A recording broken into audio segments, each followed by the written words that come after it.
ప్రైజ్లాడండి. బాగున్నారా? ఏదైనా దేవుని వాగ్దానం చూసుకుందామా? చిన్న విషయం పాడుకుందామండి. ఇత్తినది ఒకరు,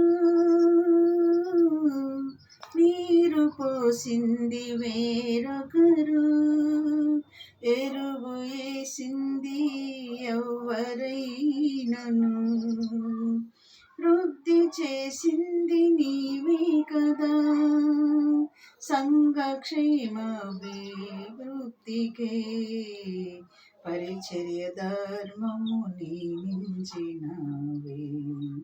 నీ ఉపదేశమే నన్ను స్థిరపరచనే, నా సర్వము నీకే అర్పింతును, నా హృదయాన కొలువైన యేసయ్యా.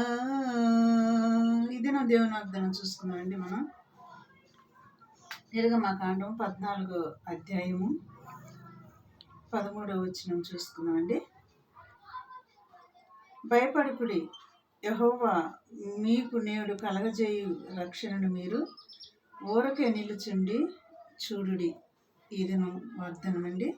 భయపడకుడి, యెహోవా మీకు నేడు కలగజేయు రక్షణను మీరు ఊరకే నిలుచుండి చూడుడి.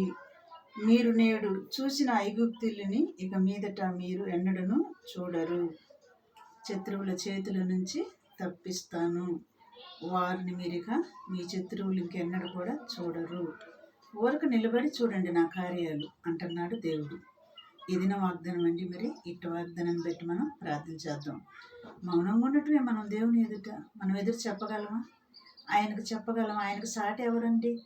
చెప్పలేము. కాబట్టి ఊరకు నిలుచుండి ఆయన కార్యాలు మనం చూద్దాం. చిన్న ప్రార్థన అండి. స్తోత్రములు ప్రభు, ఇట్టి మాటలు వింటున్న బిడ్డల్ని మమ్మల్ని అందరిని కూడా దర్శించి, అయా మేము ఊరక నిలుచుండి నీ కార్యములు చూసేవారిగా మా పట్ల చూసే బిడ్డల పట్ల కూడా కార్యాలు జరిపించి దీవించి మమ్మల్ని ఆశీర్వదించమని నజరేయుడైన యేసుక్రీస్తు నామములో అడిగి వేడుకుంటున్నాను తండ్రి. ఆమేన్. God bless you.